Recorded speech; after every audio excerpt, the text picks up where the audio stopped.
না এই এই বেটা আমরা কি ধরছি না তোমার কি হচ্ছে না তোমার আসলে কি ধরছি মোরা না এই দোষগুলো আমাকে নামে আপনি দেন কিরজি না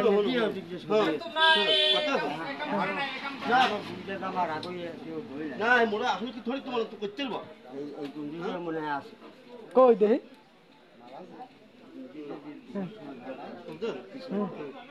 হালা হালা হ্যাঁ দেখছো উড়ো উড়ো উড়ো এখন মোবাইল কিনবা টাকা পাইছো কই মোবাইল কিন মোরা একটা টাচ মোবাইল কিন এই টাকা পাইছো কই মোবাইল কিনবা মোবাইল কিনবা ওরে হালা বুঝলি তো তোমার ভালো টাকা আসছে ভালো পয়সার মালিক ভালো পয়সার মালিক আমি এই দিয়ে আইছি আমাদের খোঁজ না না দিয়ে দে আই না হলো দাও তো দাও এই আম দাও তো দাও দাও আমি মধ্যে যাই দেয়া দিয়ে মুই যাই আবার আসসালামু আলাইকুম বন্ধুরা। মুরব্বির যখন মাথা গরম থাকে তখন তার কথা বলার হিসাব থাকে না। খুবই চটে গেছে, ভিডিওটা দেখবেন। আর এরকম নতুন নতুন ভিডিও পেতে আমাদের চ্যানেলটা লাইক, কমেন্ট এবং সাবস্ক্রাইব করেন।